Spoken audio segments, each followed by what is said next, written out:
Nicola Sturgeon has been issuing warnings to London. Listen to Scotland or else. Include Scotland properly in the negotiations or you'll face a second referendum on independence. But after the 2017 general election, has the First Minister's bluff been called? And Nicola Sturgeon joins me now. You came down quite a lot of seats. You lost a third of your MPs. You lost 500,000 votes in that election. Theresa May, before her voice went, did say the word sorry.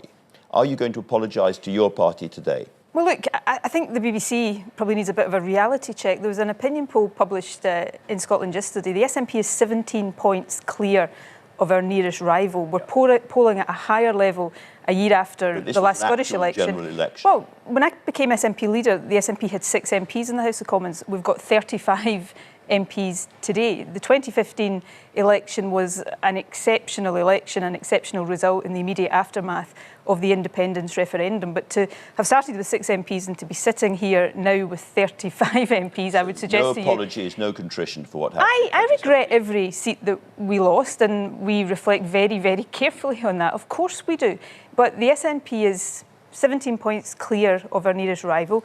We're polling at a higher level a year on from the Scottish election last year than we were a year after our election wins in 2007 or 2011.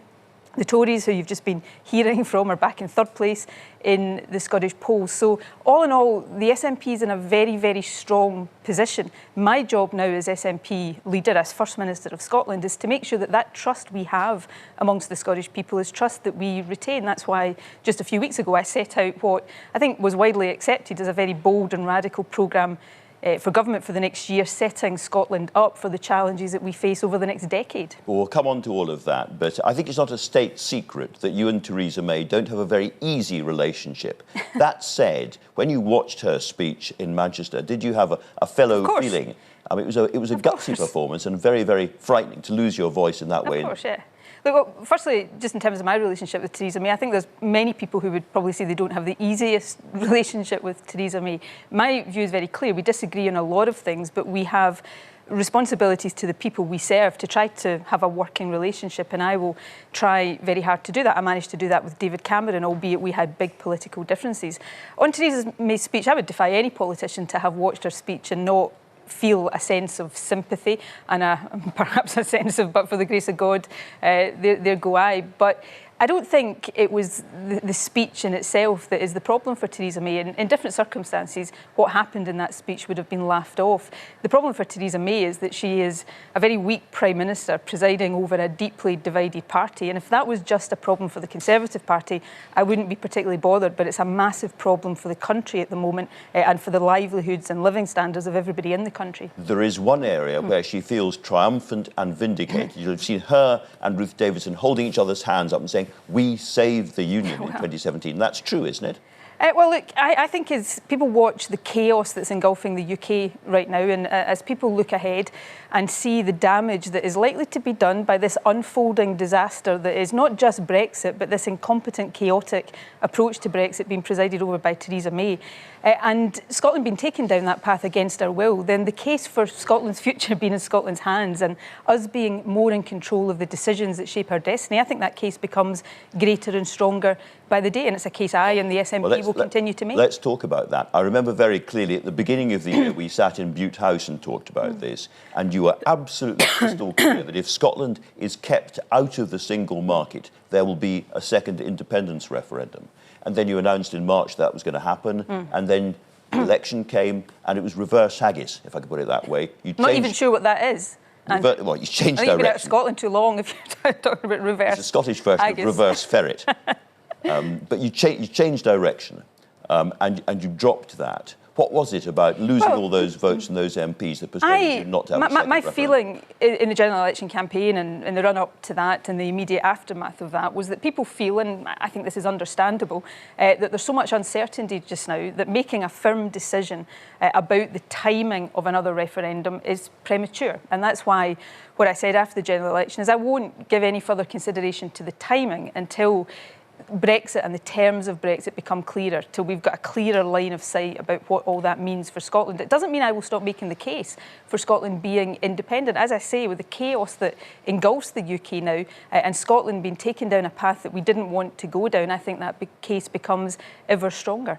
Isn't the truth that people are scunnered, to use a Scots word, with the whole subject at the moment? They're fed up to the back teeth with talking about independence. They don't want to hear about it for a while, and you have heard that message.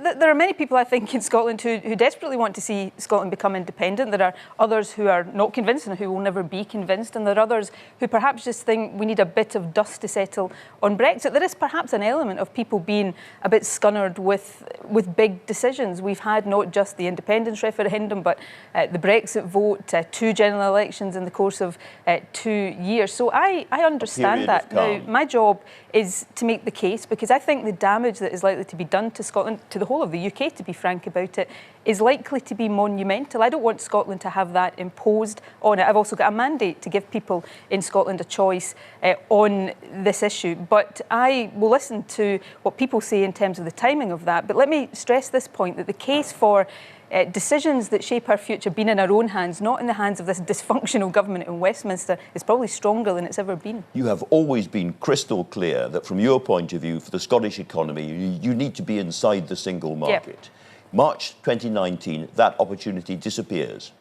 Well, that may be the case. So my question is, is there a possibility of a second independence referendum before that final Rubicon is crossed? Well, I've said I will consider the timing again when we have more clarity about what we are facing in March 2019 than we do just now. So you could have a second referendum before we actually leave the EU? When I've said I will not consider the timing until there is that greater clarity towards the end of next year, it would, I think, contradict that if I was immediately to give, the consideration that I've said I will wait until that clarity emerges before doing. But let me say, I believe so strongly, not for ideological reasons, but for hard practical reasons, that it would be an act of, monumental folly for the UK to come out of the single market. I don't think it should come out of the EU, but I respect the fact that that is what the government is going to do. But let's stay in the single market and stay in the customs union, because it's in the overwhelming interest of our economy. Well, that is not going to happen. Do you know what? You've been shut out of these conversations. And can I say that reflects badly on a UK government, not on the Scottish government. I'm not saying it doesn't, but you have been shut out. On this point, you can't keep us inside the single market. March 2019, it will be over. That may be true, and we will all have to face up to the implications of that.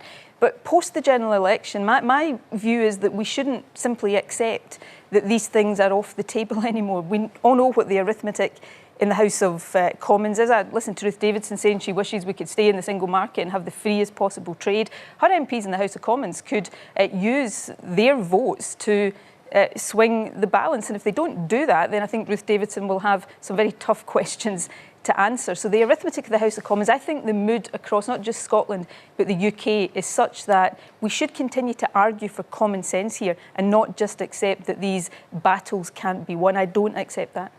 If the leader of Catalonia announces independence next week, will you recognise Catalonia as a free independent what I think has state? to be recognised is the strength of feeling in Catalonia. I think it's now time for dialogue to replace confrontation. The scenes we saw last Sunday were unacceptable and should be condemned by everybody. But what now has to happen, in my view, is the Spanish government, which of course wants to uphold its constitution, and the Catalan government sitting down to find a way forward, one that complies with the rule of law, but one that also respects democracy and the right of the people of Catalonia to choose their own future. You cannot simply say that the right of a people to choose their own future is illegal in all circumstances. So just coming back to my original question, would you recognise Catalonia as an independent country, yes or no? We'd recognise the decisions and the statements that were made, but I'm not going to speculate here on what will happen in Catalonia before it happens. I'm not in control of that. It's not for me to decide what is the right future for Catalonia. But everybody has to recognise the reality of the situation in Catalonia.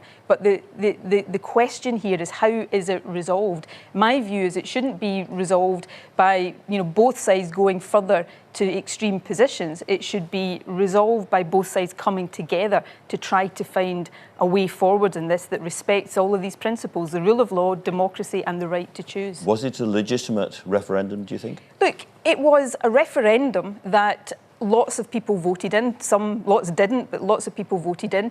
Spain maintains it was an illegal referendum. That is, I understand that, and that's the position that the Spanish government takes. The point I'm making is, if Spain's position is that that wasn't a legal referendum, surely the question is, how can there be a legal way for people in Catalonia to express their view? Because you can't simply in a democracy say there is no legal and legitimate way for people to decide what they want their future to be. That would be an absurd position. And that's why I think would you urge the Spanish to facilitate that, as it were, a different referendum? I think there's a duty now on Spain and Catalonia to come together to have that discussion. What is the way forward? It may be sensible to try to have some independent mediation of that, perhaps the European Union, which I think should have condemned the violence that we saw last Sunday and unfortunately didn't. But perhaps the EU not taking sides, but in the role of mediator has a role to play. But dialogue has to replace confrontation here. Let's turn to domestic policy. You set out 8 targets for the NHS in Scotland. How many of them have you hit? But we're not meeting all of the targets. Well, let me say, first of all, we're the best performing emergency departments in the whole of the UK. Of the 8 targets, how many have you hit? We're not hitting as many as I want us to be hitting. Come on, but you know the answer. It's 1 out of the 8. Let me say, we know, and Scotland's not unique here, we have rising demand on our health service because of the change in demographics of our country. Our NHS is in a transition phase as we try to reshape it so that more care is delivered in the community, so that we build up primary and mental health and social care services. So we're doing the hard work that's required to deliver that. We're the only government in the UK that has properly integrated health and social care. We're the only government in the UK that has taken concrete steps to build up elective capacity. We've put £3 billion more into the health service. There are 12,000 people more working in the health service. And as I started out saying, we've got the best performing emergency departments anywhere in the UK. If you have the misfortune to get cancer in Scotland, the target was that treatment would start within 2 months. 2 months is actually 2 months is a long time to wait for treatment if you're in that horrible position. And you're not hitting that target, and the numbers are getting worse. We've got 2 waiting times targets, one that goes from the point of diagnosis through to treatment, and one is from the decision to treat to treatment. In terms of that latter one, we are virtually meeting that target. In terms of the other one, we've got some issues around the speed of diagnostics. That's why we're investing more in diagnostics. We're looking at new ways for health boards to deliver on that part of the waiting time. But the average waiting times for both of those targets are well within those targets, and the vast majority of people in Scotland get very speedy access to cancer services. When it comes to a young person with mental health problems, again, very vulnerable people, and you have raised this yourself, it's 18 weeks in terms of when they should start the treatment. And again, you've missed that target. But we are progressing towards that, and we're investing more in mental health. Again, we have a situation here, and I don't shy away from this, but Scotland, 10 years. But Scotland is not unique here. What we have in mental health, and actually, I think politicians should have the guts to say this is a good thing. We're seeing reducing stigma around mental health, so we have more people coming forward.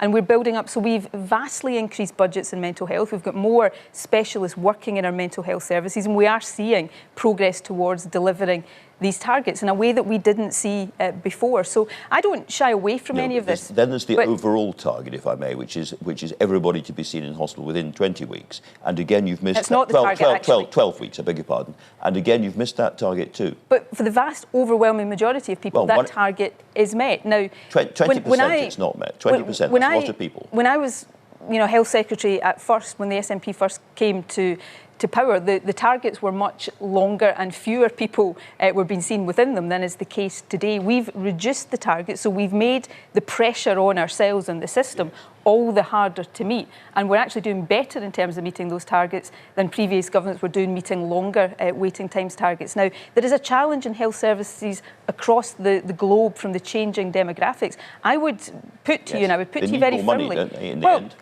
They need better funding. Since the SNP took office, there is £3 billion more going into the health service than was the case. We have a commitment in this Parliament, and it was a stronger commitment than was given by any other party in the election to the Scottish Parliament last year, for another £2 billion of investment over this Parliament. We're also doing something that is quite hard to do. We're transferring resource from acute services into primary, community and social care, because we know that building up those services is the long-term solution to the challenges our health service face. So I would put it to you, we're doing better on these challenges than any other government government anywhere in the UK. But you set the targets. And Absolutely, you've missed them. But we and rightly... part of the story is funding, whether it's the NHS, whether it's schools. You've been very critical of Tory austerity, but you've been very, very timid when it comes to actually raising taxes in Scotland. Well, Are you going to raise taxes in Scotland? We'll set our budget in the third week in December, and we'll set out our position on tax. But I've said very clearly that, and let me just take you up on what you said a minute ago. We took a decision in our budget last year not to give a tax cut that was being given by the Tories to the top 10% of income earners. So we've taken different decisions to protect public services, and that's why I think whether it's on housing, health, a range of other things, we are doing so much better than governments elsewhere in the UK. But you have these new powers and you don't use them. You haven't raised taxes on wealth. Andrew, with the greatest respect, I've just sat here and told you how we did use them. You can't then just say to me, I don't use them, because I've just given you the example of how I did use them. And in this budget, we've said, and again, this is, I think, showing an openness and a transparency and an ambition for the country that has not been seen in other governments in the UK, that it is time to look at whether we responsibly and progressively use our income tax powers more. And we'll shortly set out a discussion paper with the options in that and take final decisions in our budget. But the important point here is that about a third of our revenue in Scotland comes from income tax. 2/3 of it are still determined, of our overall budget is still determined by decisions taken at Westminster. But so we need to see... Obviously you have control of the third, is the only point I'm making. Yeah, but as the Fraser-Vallender Institute said just a week or so ago, the big decisions taken at Westminster still determine how much we have to spend overall. That's why I will never stop saying that austerity, this immoral, self-defeating austerity that the Tories have pursued, has to end, and I hope the Chancellor ends it in his budget. You'll have seen, perhaps, I don't know if you have, John Major writing in today's papers, talking about the problems of universal credit, the way it's being rolled out as being cruel and uncaring, and calling for a review. Do you back him on that? Yes, I think the Scottish Parliament voted for this just last week. The Tories voted against the proposition that there should be a pause in the rollout of universal credit. I've seen, in Inverness, for example, where universal credit has been rolled out early, there are people falling into debt, into rent arrears, utter misery being caused to already quite vulnerable people because of a reform that has been shambolic in its implementation. And I think it is cruel to press ahead with universal credit until that's fixed. Can you explain to us sort of clearly and reasonably quickly I hope so. what your plan is for EU citizens in Scotland after Brexit? Well, it appears the UK government is going to make EU citizens apply for what they're calling settled status and possibly charge a fee for that. They haven't said what that fee would be, but if it's the same as it is for residency, it'll be around £65. We will pay that for workers in the public sector. Why? Because it helps individuals, but it helps us keep vital workers in our NHS and public services, and it sends a message to EU nationals that we want them to stay here because we welcome them.